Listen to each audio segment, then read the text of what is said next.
Black Panther: Wakanda Forever, salah satu film besar di MCU Phase 4 yang bakal membawa kita ke dalam sebuah cerita konflik antara dua kerajaan besar tersembunyi di MCU, Wakanda versus Talokan, yang akan mengadu kedua pemimpin dari kerajaan ini, Black Panther versus the one and only Namor.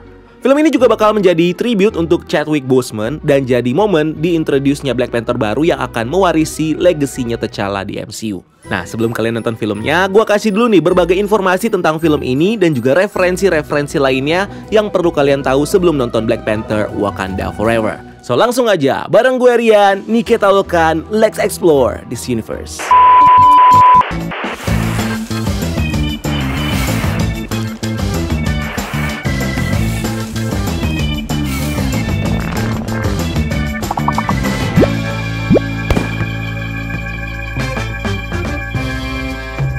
Black Panther: Wakanda Forever, film sequel dari seri Black Panther sekaligus film ke-30 di Marvel Cinematic Universe. Film ini digadang-gadang bakal jadi film terbaik Marvel di tahun ini, mengalahkan film sebelumnya yang underperform. Nah, film ini bakal tayang di tanggal 9 November di Indonesia yang rilis 2 hari lebih awal dibanding perilisan secara global di tanggal 11 November 2022. Dan udah mulai nih pre-sale-nya di Indonesia dari tanggal 4 November kemarin. Ide dari film sequel ini sebenarnya udah mulai setelah film Black Panther pertama dirilis di bulan Februari tahun 2018, di mana Kevin Feige bernegosiasi dan menunjuk director Ryan Coogler untuk kembali menggarap film sequel dari film Black Panther ini.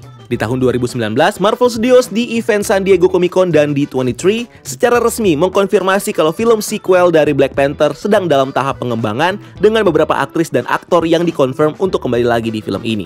Di tahun 2020, Ryan Coogler menyelesaikan skrip Black Panther 2 dan proses produksinya seharusnya udah bisa langsung dimulai di bulan Maret 2021. Tapi berita duka muncul untuk film ini, di mana Chadwick Boseman, aktor pemeran utama Black Panther, meninggal dunia karena kanker ususnya. Rencana film ini lalu berubah dengan menulis ulang skrip ceritanya dan baru mulai syuting di tanggal 29 Juni 2021. Dan semua proses syuting dan reshoot dari film ini akhirnya selesai di tanggal 24 Maret 2022. Dimana ini juga berpengaruh sama tanggal rilis dari filmnya yang awalnya direncanakan buat dirilis di tanggal 8 Juli 2022 dan diundur ke tanggal 11 November 2022. Selain jadi sutradara, Ryan Coogler juga menjadi penulis film ini, dibantu dengan penulis lain, Joe Robert Cole. Dia sebelumnya juga jadi penulis skrip untuk film Black Panther pertama dan juga film Inhuman MCU yang gagal digarap. Film ini sendiri bakal punya durasi sekitar 161 menit atau 2 jam 41 menit. Lebih panjang 27 menit dibanding film Black Panther pertama yang berdurasi 2 jam 14 menit. Dan gak kayak film Marvel sebelumnya yang punya 2 post-credit scene, film ini dikonfirmasi cuma punya 1 post-credit scene. Kabarnya, 1 post-credit scene lain dihapus yang isinya memunculkan karakter Dr. Doom. Black Panther: Wakanda Forever awalnya didesain untuk fokus ke cerita T'Challa, bagaimana dia struggling untuk melanjutkan hidupnya setelah event Snap Thanos, dan akan memperkenalkan Namor di post-credit scene dari film itu. Tapi karena meninggalnya Chadwick Boseman, film ini lalu berubah haluan cerita. Kematian T'Challa diadaptasi menjadi momen cerita di filmnya, yang juga bakal mematikan karakter Black Panther T'Challa di dalam filmnya itu. Sehingga mereka nggak akan merecast pemeran T'Challa dan akan melanjutkan mantle Black Panther ke pewaris selanjutnya atau pewaris baru. Film ini diganti dengan menceritakan bagaimana Wakanda sekarang harus struggling untuk melindungi negara mereka dari intervensi bangsa asing setelah kematian raja mereka, dan bagaimana mereka harus berkonflik dengan kerajaan Talokan yang dipimpin sama Namor. Selain itu, produser Marvel Studios Ned Moore dalam salah satu interviewnya juga menjelaskan kalau film Black Panther: Wakanda Forever akan sedikit berbeda dengan film Marvel lainnya dan menjadi film spesial khusus sebagai tribute untuk mendiang Chadwick Boseman. Cast dan karakter. Film ini kembali dibintangi sama aktor dan juga aktris yang terlibat dalam film Black Panther pertama, seperti Letitia Wright sebagai Shuri, adiknya T'Challa dan Princess Wakanda yang mendesain seluruh teknologi di Wakanda. Lupita Nyong'o sebagai Nakia, love interest-nya T'Challa dan jadi War Dog alias mata-mata untuk Wakanda. Dan Negurira sebagai Okoye, leader dari pasukan pengaman Raja, Dora Milaje. Winston Duke sebagai M'Baku, kepala suku dari suku Gunung Jabari. Lalu ada Florence Kasumba sebagai Ayo, letnannya Okoye di pasukan Dora Milaje. Lalu Martin Freeman sebagai Everett Ross, agent CIA, Angela Bassett sebagai Queen Ramonda, Isaac De Bancole sebagai leader dari River Tribe, Dani Sapani sebagai Mekatu, leader dari Border Tribe, Zola Williams sebagai Yama, anggota dari Dora Milaje, dan Janecia Adams sebagai Nomble, anggota dari Dora Milaje. Selain itu ada juga karakter baru yang diperankan oleh berbagai aktris dan juga aktor berbakat seperti Dominic Thrones yang memerankan karakter Riri Williams, mahasiswi MIT yang dibawa Shuri ke Wakanda dan pencipta dari armor Ironheart. Lalu Michelle Cole sebagai Aneka, anggota junior dari pasukan Dora Milaje. Tenoch Huerta sebagai Namor, Raja Talokan yang bakal berkonflik dengan Wakanda, Manuel Chavez sebagai Namor muda, Alex Livanali sebagai Atuma, salah satu kesatria dari Talokan, Mabel Sadena sebagai Namora, kesatria wanita dari Talokan, Irma Estela Guerre sebagai Ratu Fen, ibu dari Namor, dan Maria Mercedes Koroy sebagai Fen muda. Character and Story. Film Black Panther Wakanda Forever bakal memperkenalkan dengan banyak karakter baru dan juga story dari komik Marvel yang diadaptasi di film ini. So biar kalian nggak bingung, gue bakal ngejelasin mereka satu persatu. Kita mulai dari karakter Namor. Di komik, Namor diceritakan sebagai seorang mutant hybrid yang merupakan anak dari seorang kapten kapal bernama Leonard Mackenzie dan putri Atlantean yang bernama Fen. Namor sendiri diasuh sama ibunya di Atlantis. Saat dia dewasa, Namor menggantikan Emperor Takor, kakeknya Namor, sebagai raja pelindung Atlantis. Namor diceritakan sebagai raja yang benci sama para manusia di daratan yang udah membuat laut menjadi rusak. Dimana di salah satu storyline, Namor pernah diceritakan mengirim monster bernama Giganto untuk menyerang New York sebelum dia dihentikan sama kelompok Fantastic Four. Di sisi lain, Namor sebenarnya bukan orang jahat, karena di beberapa storyline, Namor sempat jadi superhero di bumi dengan bergabung sama berbagai tim seperti Avengers, Defenders, New Invaders, dan juga Illuminati. Nah, di film ini, Namor sendiri diceritakan punya backstory yang berbeda, di mana Namor diceritakan sebagai Raja Talokan, sebuah peradaban kerajaan bawah laut di wilayah Mesoamerika. Namor juga dikenal sebagai representasi dari dewa yang disembah sama bangsa Talokan yang bernama Kukulkan. Tidak seperti versi komiknya yang diceritakan emosional, pendendam, dan kadang jahat, Namor di sini diceritakan sebagai raja yang bijaksana dan damai, yang bahkan sempat mengajak Wakanda untuk bernegosiasi sebelum dia menyerang Wakanda. Dan Namor bakal disebut sebagai mutant, menambah daftar mutant yang muncul di MCU saat ini. Masih di bangsa Talokan, kita juga punya karakter Namora yang diadaptasi dari karakter dengan nama sama di komiknya. Namora alias Aquira Nautica Neptunia adalah putri dari seorang pria Atlantean dan wanita daratan. Namora adalah sepupunya Namor yang juga merupakan manusia hybrid setengah manusia setengah Atlantean dan juga mutant. Ini membuat dia punya tampilan seperti manusia tapi memiliki kekuatan Atlantean dan bisa terbang dengan sayap kecil di kakinya. Berikutnya ada Atuma. Di komiknya, Atuma diceritakan sebagai pemimpin dari Skarka Tribe, suku nomaden yang diasingkan dari kerajaan Atlantis. Atuma terlahir sebagai orang Atlantean Tulen yang membuat dia bisa hidup di dalam air dan terbukti sebagai petarung unggul di antara suku Skarka. Dari kecil, Atuma mendengar sebuah ramalan yang mengatakan bahwa suatu hari nanti kesatria dari suku Skarka akan menjadi penguasa baru di Atlantis. Dari situlah dia memimpin bangsa Skarka untuk menyerang kerajaan Atlantis untuk merebut posisi raja di sana. Dan di film ini, karakter Atuma bakal jadi salah satu kesatria yang bakal memimpin pasukan Talokan untuk berperang dengan Wakanda. Film ini mengintroduce kita sama salah satu karakter yang bakal jadi superhero baru di MCU, yaitu Riri Williams alias Ironheart.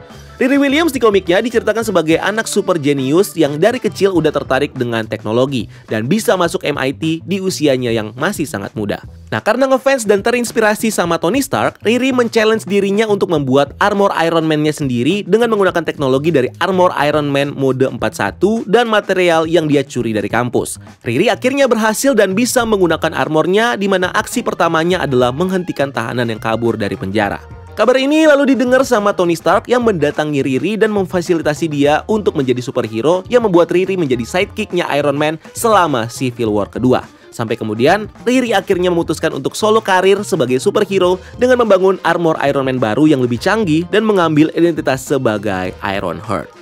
Nah, kalau di film ini, Riri Williams diceritakan sebagai mahasiswa MIT dan seorang montir mobil. Dia dibawa sama Shuri ke Wakanda dan dibantu untuk menciptakan armornya sendiri yang kedepannya bakal dia kembangkan untuk menjadi superhero Ironheart. Ada juga karakter baru seperti Aneka. Di komik, Aneka diceritakan sebagai instruktur bertarung untuk Dora Milaje, di mana dia ditugaskan T'Challa untuk melatih Dora Milaje teknik mengalahkan robot untuk mengantisipasi Doom War.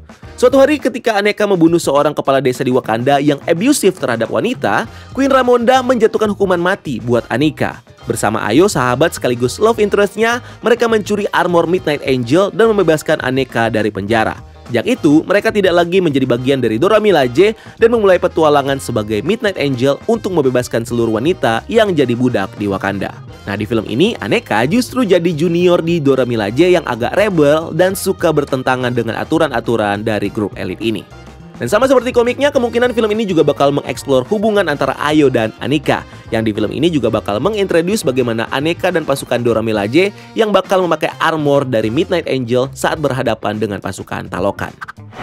Selain itu, film ini juga meng-highlight tentang story bagaimana Wakanda sekarang diserang sama bangsa asing yang mengincar Vibranium setelah kematian T'Challa.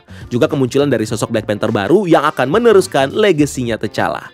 Nah, untuk story-nya sendiri, kalau di komik, ini sebenarnya mirip sama plot dari storyline Wakanda Invasion yang menceritakan bagaimana Ulysses Klaue bekerja sama dengan Mbutu, pemimpin negara tetangganya Wakanda yang bernama Niganda, yang berusaha untuk menginvasi dan men-take over resource-nya Wakanda.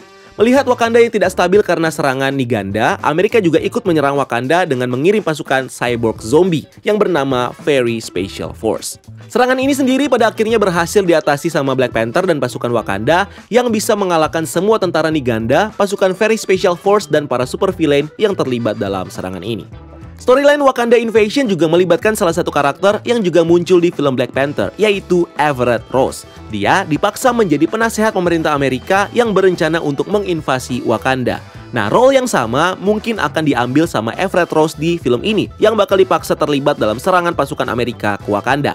Tapi karena Everett Ross berhutang budi ke Wakanda, Everett Ross akan rebel ke pemerintah Amerika dan akan membela Wakanda. Kemunculan Black Panther baru di film ini juga relate dengan storyline Shuri yang berusaha untuk mewarisi title Black Panther dari T'Challa. Di komik, sejak dia remaja, Shuri sudah berambisi untuk menjadi wanita pertama yang jadi Black Panther. Suatu hari, Shuri menentang perintah ibunya dan masuk ke arena untuk men-challenge pamannya Shan untuk merebut title Black Panther darinya. Usahanya gagal karena Shan keburu dikalahkan sama petarung lain yang di-reveal ternyata adalah T'Challa, kakaknya Shuri. Sejak itu, Shuri fokus membuktikan dirinya sebagai seorang kesatria dengan ikut dalam beberapa pertempuran. Melihat potensi Shuri, T'Challa melatih Shuri cara bertarung dan menjanjikan kalau suatu saat nanti Shuri bakal mewarisi posisi Black Panther dari T'Challa. Nah, Shuri baru dapat kesempatan untuk jadi Black Panther ketika Dr. Doom menyerang Wakanda dan membuat T'Challa koma. Sejauh ini dugaan kuat masih condong ke Shuri ya, yang bakal menjadi sosok Black Panther yang baru. Tapi nggak juga menutup kemungkinan kalau karakter lain juga bisa jadi Black Panther, misalnya Queen Ramonda. Nah, film ini juga mengadaptasi salah satu momen ikonik yang terjadi di komiknya, yaitu ketika Namor membuat Wakanda banjir dengan kekuatannya. Nah, ini diambil dari komik Avengers vs X-Men, di mana ini dilakukan ketika Namor membuat Wakanda banjir untuk mencari para Avengers yang bersembunyi di sana. Di mana si Namor melakukan ini dengan menggunakan senjata Trident of Neptune yang punya kemampuan untuk mengendalikan gelombang air. Di film ini kita juga bakal tahu nih apa motifnya Namor membuat Wakanda banjir dan apa konflik sebenarnya yang terjadi di antara Wakanda dan Talokan. Menurut teori sih, katanya ada hubungannya sama Vibranium. Movie dan komik recommendation. Nah, buat kalian yang mau catch up sama cerita dari film ini, terutama pengen tahu backstory dari Wakanda, Black Panther, dan juga pemicu konflik yang bakal terjadi di film ini, kalian bisa nonton film Black Panther pertama tentunya, yang di sini bakal mengeksplor lebih dalam cerita dari Wakanda dan juga Black Panther, dari mulai sejarahnya sampai kondisi mereka di momen sekarang ini. Dan dengan nonton film ini, kalian juga bakal tahu kalau kebijakannya T'Challa yang membuka Wakanda ke dunia, in the end bakal berimpact buruk ke Wakanda sendiri, yang malah jadi sasaran berbagai negara yang mengincar resource Vibranium mereka. Kamu juga bisa nonton beberapa film yang menceritakan perjalanan awal Black Panther di MCU, seperti film Captain America Civil War yang jadi momen debutnya T'Challa, terus film Black Panther, Avengers Infinity War di mana T'Challa membantu Avengers menyelamatkan Vision dan ngelawan pasukan Thanos, dan terakhir adalah film Avengers Endgame yang jadi momen terakhir T'Challa ikut dalam perang besar bersama Avengers untuk melawan Thanos. Selain itu, ada juga beberapa komik yang juga recommended buat kalian baca untuk mengerti soal karakter dari cerita film Wakanda Forever ini. Seperti komik Black Panther Volume 4 yang menceritakan invasi Wakanda dan awal mula Shuri meneruskan legasi T'Challa sebagai Black Panther. Dan komik Avengers vs X-Men tentunya yang menceritakan bagaimana Namor menyerang Wakanda dan membuat Wakanda banjir. Dan buat kalian yang pengen tahu backstory dari beberapa karakter baru MCU di film ini, kalian juga bisa baca beberapa komik seperti komik Invisible Iron Man volume 3 dan 4 yang menceritakan origin dari Riri Williams, Submariner volume 1 untuk tahu origin Namor, Black Panther volume 5 dan 6 untuk tahu ceritanya Aneka, komik Dark Reign Madman volume 1 untuk tahu cerita Atuma, dan Saga of the Submariner volume 1 untuk tahu ceritanya Namora.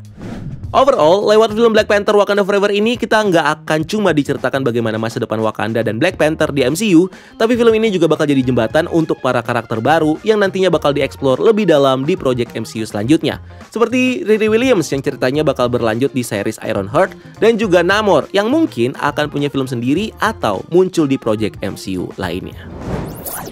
So itu dia semua hal yang perlu kalian tahu sebelum nonton film Black Panther Wakanda Forever. Kalau kalian punya pendapat atau komentar sendiri, silakan jangan sungkan-sungkan untuk tulis di kolom komentar di bawah. And thank you udah nonton video ini. Jangan lupa untuk like video ini dan subscribe sebagai bentuk dukungan kalian buat channel ini. Cari kita juga di TikTok dan di Instagram Breakdown.Universe karena kita juga bikin konten di sana. Dan jangan lupa lakukan satu kebaikan hari ini. Nike Talokan. See you in the next video. Gue Rian, until next time. Keep exploring the multiverse.